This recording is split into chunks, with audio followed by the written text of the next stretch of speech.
mendengarkan tausiah daripada beliau Kiai Haji Muti Ali Falyatafadhal.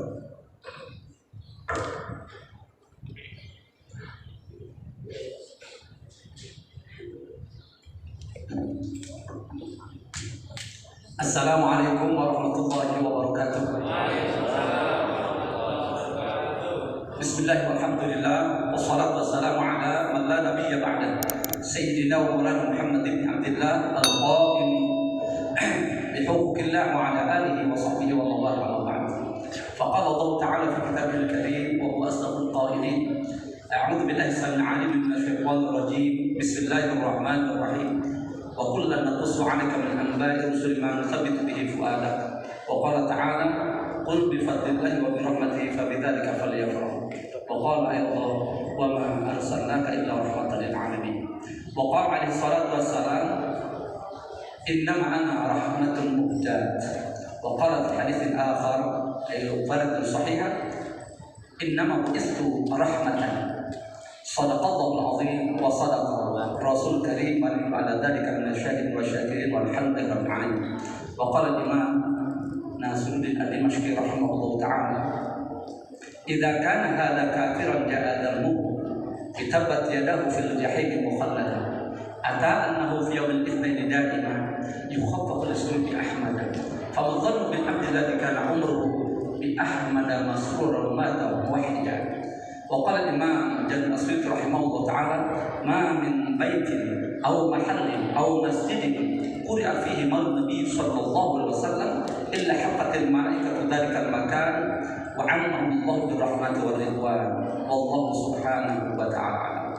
Hadratil mukarramin wal muhtaramin yang sama-sama dihormati dan dimuliakan Allah, para masyayikh, para asatidz, khusus orang tua kita Ayahanda Abdi Mulyono selaku pembina dan juga pendiri Yayasan Al Maunah beserta keluarga, pembina diri dan semua yang alhamdulillah bisa hadir pada kesempatan pagi hari ini. Juga Al-Mukarram Haji Masyhur Qurtubi hafizahullah, kemudian Ustaz Kiai Haji Nurul Anwar, Al-Mukarram Ustaz Ajar, Alhamdulillah Kiai Haji Nasr Mansur yang tadi Masya Allah bacakan ansyidah atau nasyid-nasyidnya kepada kita dan juga salawatnya yang mohon maaf diputus sejenak. Tadi memang rencana saya di awal karena tadi macetnya bukan main, karena sudah bukan new normal lagi, sudah normal beneran sekarang kayaknya, macet dari kira itu tol sehingga agak telat. Karena satu hal saya nanti pamit dulu, mohon maaf dan mohon izin kepada semuanya tidak bisa sampai akhir. Juga alhamdulillah Ustaz Ahmad, Pak Anto, semua yang hadir di sini yang mohon maaf jadi satu-satu, juga Ustaz Abdul Rahman, satu yayasan. Hadirat rahimakumullah yang berbahagia. Bersyukur kita kepada Allah Subhanahu wa taala bahwa pada pagi hari ini kita dapat menghadiri acara yang mulia ini. Namun tentu ini bagi yang mengerti, bagi yang faham, bagi yang tahu. Yang tidak tahu mungkin dianggap biasa. Bayangkan yang mengatakan ini acara istimewa bukan seorang mufti alim, bukan seorang Kiai Nasr Mansur ataupun yang ada di sini. Bayangkan Imam Jalal bin As-Suyuti rahimahullah salah satunya yang beliau mengatakan al-hafidhu mi'atai alf hadithin wa in wajadtu ba'dal lahfidhu atau lahfidhu. Aku menghafal 200.000 hadis. Andai aku mendapatkan lagi selain dari 200.000 hadis itu, akan aku hafalkan juga. Pasti aku hafal juga. Nah, beliau mengatakan ma min baitin au mahallin au masjidin quri'a fihi maulidun nabi sallallahu alaihi wasallam. Tidak ada satu rumah pun atau tempat atau masjid di mana di dalamnya dibacakan maulid Nabi alaihi wasallam illa hafatil malaikatu dzalikal makan, melainkan para malaikat akan datang berumuni tempat itu. Wa wa'amahullahu bi rahmati wa ridwan. Lalu Allah mencurahkan rahmat, bayangkan, dan keridhaannya kepada mereka yang hadir di tempat itu. Mungkin pertanyaannya, kok hanya maulid saja bisa sedahsyat itu? Ini pertanyaan awam biasa gitu. Ikhwan, kalau kita tarik hadis-hadis sahih yang lainnya, masya Allah, dan juga ayat-ayat Al-Quran Karim. Karena ini waktunya saya minta tadi kurang lebih 30 menit. Dan beliau nanti yang karena dengan sholawatnya dan nasyid yang luar biasa lebih banyak. Bayangkan dari mulai awal acara dibacakan ayat Al-Quran, kemudian sholat atas Nabi, sanjungan atas Nabi, kemudian ada tawasulnya, ada tawajuhnya dengan kemuliaan Nabi Muhammad SAW tasliman katsira. Lalu kemudian diisi dengan tausiah, di mana dalamnya menceritakan, mengisahkan tentang biografi atau hal-hal yang berkaitan dengan Nabi kita Muhammad SAW tasliman katsira, dengan sosok yang diperingati maulidnya. Lalu kemudian ditutup dengan doa, lalu diakhiri dengan ada sadaqah atau mungkin amal ta'am berupa makan. Tanyakan kepada ulama manapun di antara yang disebutkan tadi, adakah yang melarang? Adakah yang tidak menyebabkan jadi asbab diturunkan rahmat Allah Subhanahu wa taala? Baca salat sudah jelas. Ayatnya jelas dalam surah Al-Ahzab 56, innallaha wa malaikatahu yusholluna 'alan nabi ya ayyuhalladzina amanu shallu 'alaihi wa sallimu taslima. Allah yang langsung beritakan. Bahkan yang memulai pertama salat adalah Allah dan para malaikat. Bahkan jika seorang mengatakan sholli 'ala nabi, bersolat engkau kepada nabi, wajib kita baca salat. Maka kalau ada berantem di Arab umum, di mana saja Arab, atau di mana saja berantem mulut, berantem fisik, masjid, sholli 'ala nabi, sholli 'ala nabi. Itu yang pertama. Ikhwah yang bukan Allah SWT, tadi di antara fadilah sholat luar biasa sudah sampai demikian. Maka pantas beliau menyatakan seperti itu.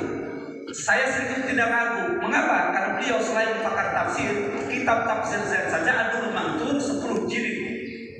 Itu semua tafsir bil Mansur, masya Allah.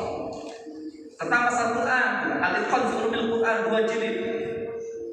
Tadribur Rawinya tentang masalah mustalah hadis.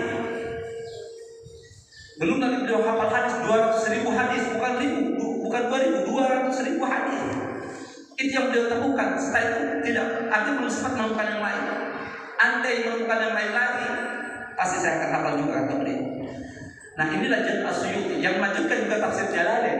Saya teringat satu biografi dari seorang ulama besar yang makamnya berada di Kairo, masih alumni Kairo, siapa? Anwar pasti tahu. Itu yang makamnya dekat dengan Imam Syafi'i hanya beliau. Beliau Syekhul Islam yang tidak diragukan dengan julukan ini. Zakaria Al-Ansari rahimahullah ta'ala. Beliau orang yang hebat karena kata ulama salah satu contoh ciri ulama yang top itu ketika memiliki guru yang hebat dan mengeluarkan alumni yang hebat juga, murid yang hebat juga. Salah satunya beliau rahimahullah. Lihat, Asya baina hajarain wa jalalain wa kamalain wa ramlain. Ini kalau hanya baru belajar bahasa Arab saja tanpa berguru, tidak pernah mendengar pembahasan dari ulama kita, mungkin bisa salah paham, bahkan gagal paham. Karena arti hajar itu adalah batu, arti jalal artinya kemuliaan, kamal artinya kesempurnaan, raml artinya batu pasir. Jadi bisa diartikan bahwa Imam, ya kalau misalkan hanya secara terlek harfiah, Imam Syekhul Islam Zakaria Al-Ansari hidup di antara dua batu, bayangkan, di antara dua kemuliaan, dua kesempurnaan dan dua butir pasir kata. Padahal bukan itu maksudnya. Yang dimaksud adalah baina hajarin, di antara dua imam hajar. Maksudnya nama ulama ini Ibnu Hajar Al-Asqalani wa huwa syaikhuhu wa Ibnu Hajar Al-Haytami wa huwa tilmidhu. Sekarang di dunia siapa? Di dunia keilmuan ya, yang tidak kenal dengan Ibnu Hajar Al-Asqalani. Kalau ada mengaku pakar hadis atau mengerti hadis tidak mengerti, tidak tahu Ibnu Hajar Al-Asqalani, pasti itu aspal palsu. Seperti yang sekarang lagi digugat ya tentang corona oleh para pakar kesehatan dunia di Berlin. Pakar-pakar top itu ya, tidak ada lagi dengan gelar-gelar yang mereka sana. 30 tahun kita tidak pernah salah saya dalam urusan bedah manusia dan seterusnya. Nah, tinggal kita lihat aja nanti. Nah, ikhwan, lihat Ibnu Asqalani seorang yang hafal 300.000 hadis. Ibnu Hajar Al-Haytami makamnya ada di Ma'la di Mekah, sementara Ibnu Hajar Asqalani di Kairo. Ibnu Hajar mujtahid fatwa dalam mazhab Imam Syafi'i. Lalu kemudian baina jalalain, dua jalal. Siapa jalal ini? Jalal Al-Mahalli wa huwa syaikhuhu wa Jalal As-Suyuti wa huwa tilmidhu. Imam Jalal Al-Mahalli itu gurunya, Imam Jalaluddin As-Suyuti yang tadi disebutkan murid beliau. Imam Jalal Al-Mahalli saja yang awal mulanya beliau yang menyusun kitab tafsir Jalalain, lalu berwafat beliau sampai ke surah Al-Kahfi ketika akhirah keliru, kemudian beliau yang melanjutkan Imam As-Suyuti. Saking jeniusnya Imam Al-Mahalli, kata ulama, "Lau qala anna al-hajar dhahabu la sata'a." Andai beliau mengatakan bahwa batu itu emas, pasti mampu. Saking jeniusnya, saking hebatnya dalam argumentasi. Itu bahasa mubalagh. Lalu kemudian baina kamalain, dua kamal. Siapa kamal? Kamal Ibnu Hammam wa huwa syaikhun, dan Kamaluddin bin Asy-Syarif. Kamal bin Hammam ini gurunya, Kamal bin Syarif adalah muridnya. Lalu baina lain antara dua ramli, yang pertama Syihab bin Ahmad Ar-Ramli wa huwa syaikhuhu, dan Imam Syamsuddin Ar-Ramli adalah muridnya. Nah, baik, ini biografi di antara ulama yang top. Belum lagi Ibnu Hajar sendiri mengatakan Al-Asqalani, aslu amalil maulidi bid'ah. Asalnya peringatan maulid bid'ah karena tidak ada yang persis tidak dikatakan. Tapi perlu diingat, kata beliau dalam Syarah Fathul Bari, di dalam peringatan maulid itu ada hal kebaikan-kebaikan, namun juga bisa jadi ada keburukan. Barang siapa yang melaksanakan amal maulid yang isinya kebaikan-kebaikan, baca Quran, baca salawat, tausiah tentang sirah nabawiyah, dan bagaimana perjuangan Nabi Rasulullah di Madinah 10 tahun saja beliau memimpin perang sampai 27 kali. Jangan lupa, 27 kali yang langsung beliau pimpin, belum yang tidak langsung beliau pimpin, yang ditugaskan para sahabat, yang disebut sariyah atau saraya untuk pluralnya. Lalu kemudian doa di sana, kemudian ada sedekah di sana, it'amut ta'am, memberikan makanan. Ini kan perbuatan, maka ini berubah dari bid'ah yang tadinya nggak jelas penyebab menjadi bid'ah hasanah, kata beliau yang hafal kurang 300.000 hadis yang disahih Sahih Bukhari. Antum lebih percaya siapa gitu masalahnya?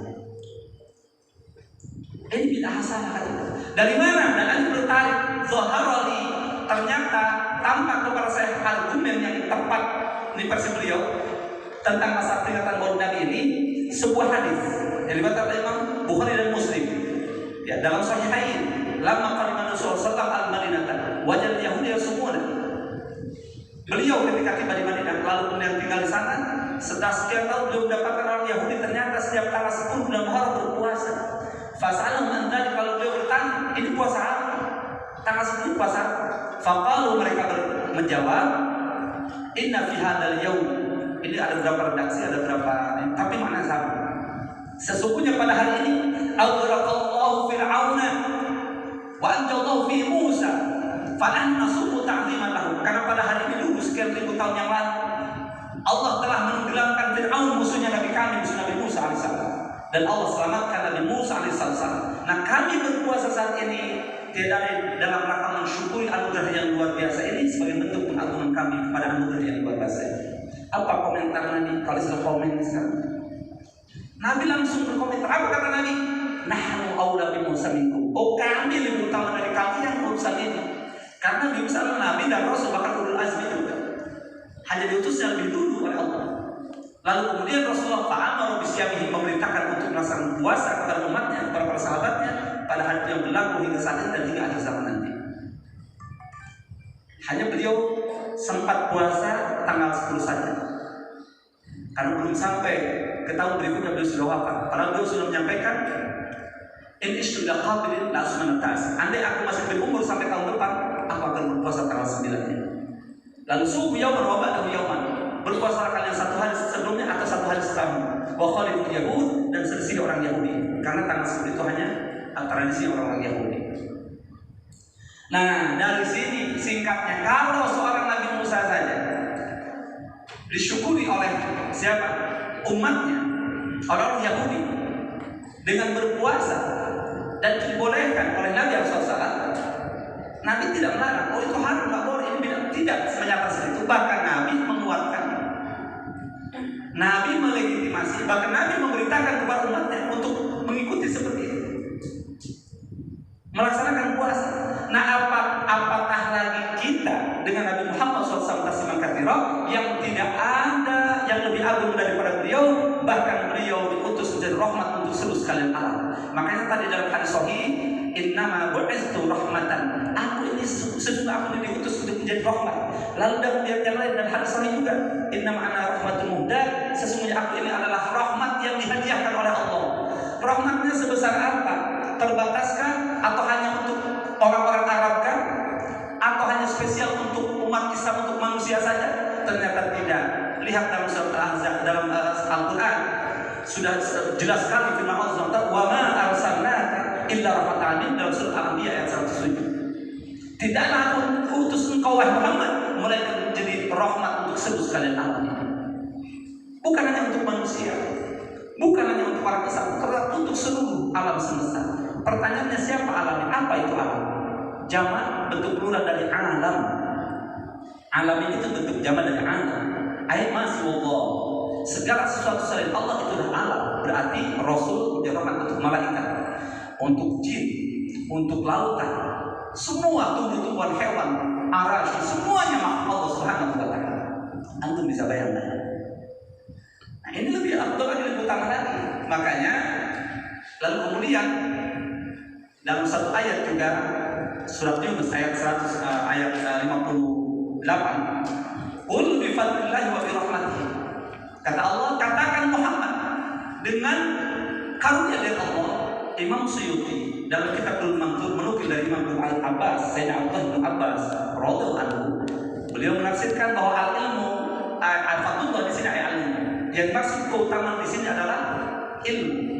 Wa bi rahmati ayat Muhammad SAW. Jadi arti dari ayat ini, katakan Muhammad dengan karena ilmu yang Allah anugerahkan dan diutusnya Muhammad yang menjadi rahmat untuk seluruh sekalian alam, maka orang-orang yang beriman hendaklah mereka bergembira. Nah, ekspresi gembira kan macam-macam. Selama itu tidak berbenturan dengan syariat, jadi boleh. Bisa dengan yes, bisa dengan bagaimana. Yang penting tidak melanggar syariat. Apalagi disalurkan dengan hal yang positif, mendengarkan tausiah, membuat nasyid, salat atas Nabi, membaca ayat Al-Quran. Ini kan luar biasa. Ini dalam rangka tasyakur, dalam rangka ta'zim. Makanya istilahnya ta'ziman wa takriman, dan mengagungkan dan memuliakan. Masyaallah, hadirin hadirat rahimakumullah. Lalu kemudian, mengapa kita penting setiap tahun, bahkan mestinya setiap saat, ya, setiap saat selalu mengenang Rasulullah SAW, membaca biografi Nabi SAW, membaca sirah Nabi SAW, paling tidak mendengarkan dari orang yang mengerti tentang itu. Allah sendiri menegaskan dalam surat Yunus 120, wa qul lana qussu 'alaika min anba'i rusuli ma nusabbitu bihi fu'adak. Semuanya Muhammad, kisah-kisah para nabi dan rasul aku ceritakan kepadamu, linutsabbiti bihi fu'adak, tiada lain untuk meneguhkan hatimu wahai Muhammad. Kata ulama, kalau nabi saja yang kita yakin sangat teguh pendirian, keimanan, keislaman, masih diteguhkan oleh Allah SWT dengan dikisahkannya para nabi dan rasul, apakah lagi kita? Kita sangat amat membutuhkan, apalagi dalam situasi kondisi seperti saat ini, di mana Nabi SAW menyatakan baliru bil a'mali sholati fitanan kakitail mudrim. Segerakan oleh kalian, dahului oleh kalian dengan amal-amal soleh sebelum datangnya fitnah-fitnah, musibah-musibah, bencana-bencana, malapetaka, barat termasuk corona dan segala macam, ya, yang akan datang silih berganti dan bertubi-tubi persis seperti datangnya penggalan kegelapan malam ketika tiba. Dari mulai redup gelap semakin pekat. Ini ada beberapa riwayat dalam hadis sahih dari riwayat Muslim, riwayat Ibnu Majah, dan juga riwayat At-Tirmidzi, yang intinya sama di penghujungnya. Hanya yang lain sesungguhnya menjelang hari kiamat akan terjadi fitnah-fitnah. Dan riwayat ini dahulu kalian dengan amal-amal soleh. Apa itu fitnah-fitnahnya? Apa sebesar apa bahayanya? Saking dahsyatnya musibah, malapetaka, bala, yang penyakit-penyakit dan sebagainya yang akan menimpa umat di akhir zaman, sehingga orang-orang yusbihu rajul fiha mu'minun yumsi kafir. Pagi hari masih beriman, sore sudah berubah menjadi kafir. Wa yumsikuna yusbihu kafir. Sore hari masih beriman, pagi hari menjadi kafir. Ya, dan paling di antara penyebabnya mereka jual akidahnya, agamanya dengan dunia yang remeh-remeh. Nah sekarang sudah banyak yang gantung diri, yang bunuh diri karena ini segala macam, stres ini itu. Dan murtad itu tidak mesti harus datang ke tempat ibadah orang lain, maksudnya tidak. Bisa saja murtad qauli wa murtad ucap. Bisa murtad i'tiqadi, ya, keyakinan, bisa murtad fi'li, perbuatan. Harus diwaspadai karena hadis-hadis ini banyak yang Nabi SAW ungkapkan sebagai peringatan bagi kita hidup di akhir zaman. Ada satu riwayat, walaupun ini diperdebatkan tentang kesahihan hadis ini panjang, tapi dilihat dari hadis lain, ini benar isinya. Karena riwayat-riwayat yang sahih mendukung riwayat ini. Simak baik-baik. Saya di ala nasi zaman. Nah ini masalahnya kita akan sudah sampai kepada zaman ini. Akan datang suatu masa kepada umatku.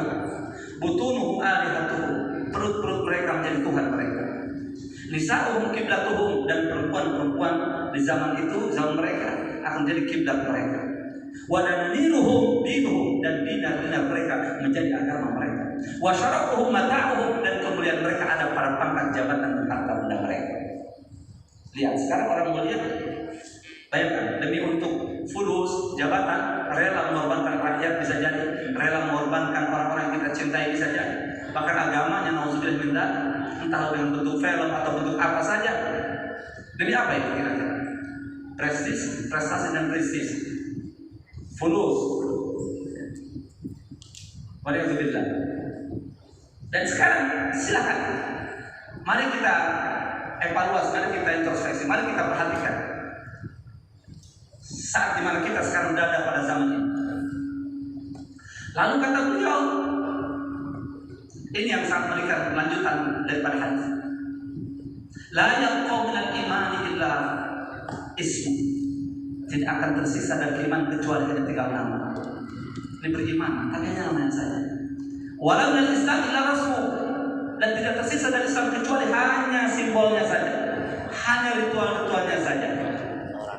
Ini kalau diajak sosial, ayo infak, ayo ini, masya Allah, ngumpulin anak yatim, semangat. Tapi diajak ngaji, malas. Nah ini bahaya. Memahami Islam dengan baik dan benar, malas. Sehingga sekarang ada kesan begini, ada ceritanya, tapi masya Allah kalau digambarkan dengan kondisi umat saat ini mungkin ada relevannya juga. Gini kisahnya, seperti singa yang sedang beranak, ya. Singa yang sedang beranak, punya anak masih kecil-kecil. Dia tinggal di gua, di dalam gua. Karena lapar maka si singa ini induknya dengan jantannya keluar, dia mencari nafkah, mencari makanan nih, mencari mangsa. Tapi dari 1 jam berubah 2, 3 jam, 4 jam sampai sehari enggak menemukan juga nih. Dia kesana kemari tidak menemukan. Pokoknya enggak balik-balik. Akhirnya si anak singa karena lapar keluar dari gua, yang memang belum pernah mengenal dunia luar. Akhirnya keluar dari gua. Dia cari makanan sendiri, melihat ada kambing di sana sedang berumput, sedang makan rumput. Akhirnya dia ikut makan rumput.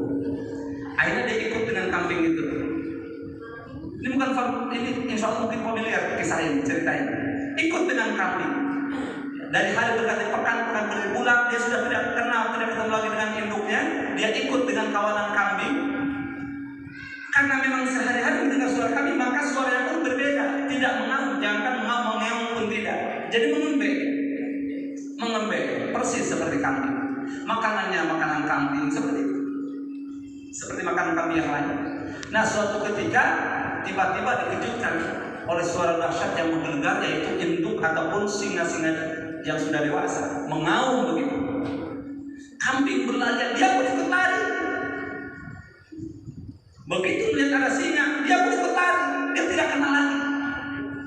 Kan yang dia tahu inilah kawan saya. Dia tidak kenal. Ada singa yang lain dia tidak kenal. Suara singa pun dia tidak mengenalinya. Nah persis umat Islam saat ini seperti itu. Kan ditinggalkan oleh para tokoh-tokoh dulu mungkin seperti wallahu a'lam. Akhirnya dia tidak kenal dengan Islamnya itu sendiri. Maka kalau ada yang coba membangkitkan Islam, menyuarakan suara-suara keislaman, dianggap ini itu segala macam. Bayangkan, karena dia sudah berada di kelompok yang memang bukan kelompoknya. Waspadalah, sehingga suaranya pun suara mereka, bukan suara kaum muslimin lagi, bukan suara dai-dai Islam lagi. Ini yang mengerikan. Lalu wala yabqa minal Qur'an la darsu, ini yang mengerikan. Tidak tersisa dari Al-Quran kecuali hanya dipelajari saja. Baca dan ikro masya Allah, tapi memahami maknanya, menerima makna dan maksud dari ayat itu berat. Nah, setelah itu apa? Ulama asyadu khalqillahi al-jabbar. Pada saat itu ulama mereka menjadi makhluk terburuk di atas permukaan bumi. Entah siapa, tapi yang jelas semuanya. Wa masjiduhum ma'muratun, yang lebih mengerikan lagi masjid mereka ramai pada saat itu. Entah ramainya pada saat itu ada Idul Fitri atau apa. Wa qulubum kharabun minal huda, tapi hati mereka kosong dari petunjuk Allah, dari agama Allah. Maka jika kondisinya seperti itu, fahina iditibtallahu bi arba'i khisalin, Allah akan menghukum mereka dengan 4 perkara, 4 hukuman. Yang pertama, jurun minas sultan, kesewenang-wenangan dari penguasa. Yang kedua, qahtun minas zaman, paceklik, kesulitan ekonomi, entah dengan kemarau panjang atau apapun ceritanya. Lihat sekarang banyak dari PHK, banyak perusahaan bangkrut dan lain sebagainya. Lihat Starbucks sampai turun ke jalan, di jalan. Dengan apa? Dengan tadi beliau katakan beliau tidak kenal dengan corona. Semua ketakutan, semua menjadi stres. Apalagi Pizza Hut ke jalan sekarang 100.000 4 kopi ya, melihat ini. Dulu yang susah nyari harus begini, sekarang tinggal ke jalan. Nah kemudian apalagi waqaftu minaz zaman, kemudian yang terakhir ini ketiga dan keempat, zulmun minal ulat wal hukam, kezaliman dari para pejabat dan para penguasa dan para pemimpin. Bayangkan.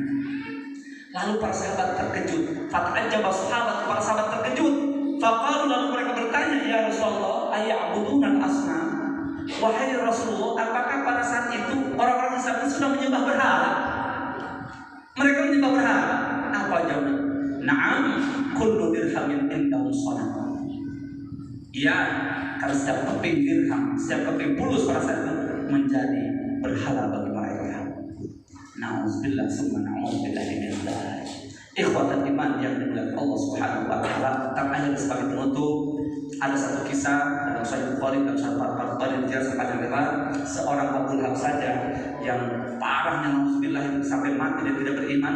Ternyata setiap hari Senin di kuburnya mendapat keringanan. Kapan diketahui? Ketika Sayyidina Abbas paman Nabi bertanya dalam mimpinya, berjumpa, apa kabar wahai Abu Lahab? Bagaimana keadaan? Ana finnar, aku dalam neraka, aku dalam siksa. Illa anna yukhaffafu fi kulli yawmin itsnain. Hanya saja setiap hari Senin aku selalu diberikan keringanan dengan memungut ibu jarinya. Dalam satu riwayat, bi'aqabat sesuai bertanam Bashar Balik Muhammad SAW. Ini aku dapatkan karena dulu aku membebaskan budak hamba saya, budak hamba saya, karena dia memberikan kabar gembira atas kelahiran Muhammad. Aku senang dengan kelahiran Muhammad, maka langsung aku bebaskan. Itu rupanya yang menjadi asbab aku diringankan. Setiap harus mendapat keringanan setiap hari Senin. Nah, singkatnya, Imam seorang pakar hadis, al-hadis dari Syria dan Damaskus, Imam Nasiruddin, membuat satu nazam yang luar biasa. Kata beliau, "Idza kana hadza kafirun ja'altahu." Kalau orang kafir sekelas Abu Lahab saja, yang dalam Al-Qur'an di spesial satu surat ya untuk menas dia sebagai ahli neraka dengan istrinya itu, ternyata masih dapat keringanan setiap hari Senin. Idza kana hadza kafirun ja'altahu bi tabatin billahi Muhammad ata'ana fi yawmin da'iman. Ternyata setiap hari Senin dapat keringanan. Yukhafat subhanahu amada, karena dia bergembira dengan kelahiran Muhammad. Famantul bil adillah kana umruhu bi ahmal sulmata wahida. Sekarang bagaimana pendapatmu dengan seorang hamba yang beriman bertakwa kepada Allah, bertauhid kepada Allah, lalu dia setiap saatnya bergembira dengan kehadiran Nabi Muhammad SAW tasliman katsira. Ikhwatal iman, karena waktu pula mudah-mudahan apa yang disampaikan bermanfaat untuk kita semuanya, jadi ibrah pelajaran. Jika ada yang keliru itu murid dari saya pribadi. Yang jelas ingat baik-baik, jangan pernah berpikir oh kita akan masih mayoritas, banyak ulama, masih banyak habaib, banyak tokoh-tokoh kuat-kuat. Terakhir sebagai closing, sebagai penutup, ingat Turki Utsmani berapa abad ikhwan? 600 tahun kurang lebih, sampai menguasai berapa? 3/4 dunia. Tapi ternyata pada tanggal 1 November 1922 kesultanannya diberedeli, dimasukkan, dicopot, ya dihapuskan kesultanannya. Lalu kemudian 2 tahun berikutnya, persis 3 Maret 1924, kehilafahan yang dibubarkan secara internasional. Sebelum itu ingat baik-baik, persis tanggal 9 Oktober 1923-nya diumumkan oleh Mahkamah Agung Turki bahwa bukan khalifah kekhilafan lagi, menjadi negara Republik Turki. Itu 9 Oktober 1923. Apa dampaknya? Azan dirubah menjadi bahasa Turki. Al-Quran tidak boleh diajarkan. Lihat, perhatikan. Dan ulama yang menentang langsung digantung. Siapa yang menyaksikan? Ulama yang tokoh yang dikenal dunia yang menyaksikan pada akhir-akhir kehancuran penutupan ini. Pada saat Sultan Mahmud yang ke-6 yang nama Muhammad Bashar, ya, asal karena menggantikan itu, ternyata ini mohon maaf sudah dikelilingi oleh mereka pakaian. Tiada lain Badi Zaman Said Nursi, seorang yang hafal 90 kitab induk, kemudian memahami dan ahli dalam fisika biologi dan luar biasa, sehingga dijuluki Badi Zaman ilaqabnya. Badi Zaman itu mukjizat zaman itu, keajaiban, keunikan di zaman itu. Karena beliau oleh Allah berikan IQ yang luar biasa. Nah seperti Erdogan ini insya Allah hasil cetakan dari apa yang diajarkan oleh beliau, karena dari kampung-kampung serta diasing dan sebagainya. Dan benar Bapak Ibu sekalian, setelah runtuh kehilafahan, maka seperti yang dalam sabda Nabi SAW, tidak akan lama, sudah hampir dekat musuh kalian menurun kalian. Turki menjadi bancakan, bayangkan Armenia, Yunani, semuanya Italia menguasai, merebut, dan jantung kotanya yang disebut Istanbul, ya, Istanbul dikuasai oleh Inggris, dijajah oleh Inggris. Maka Said Nursi mengobarkan jihad kepada muridnya, jamaahnya untuk merebut kembali, terjadi peperangan, akhirnya direbut. Apa yang terjadi setelah direbut? Sudah tidak bisa mengembalikan seperti semula, karena sudah ada komite persatuan dan kesatuan, sudah ada Majelis Agung Turki, sehingga siapapun yang menjadi pemimpin harus dari mereka, dari mentang semua digantung. Kebayang nggak 3/4 dunia dikuasai, di mana tiba-tiba hancur, runtuh lantak, sampai saat ini belum bisa naik. Walaupun kata sudah alhamdulillah, kita doakan semoga bisa kembali lagi. Ini sebagai pelajaran bagi kita. Terima kasih segala perhatian. Mohon maaf jika kepanjangan.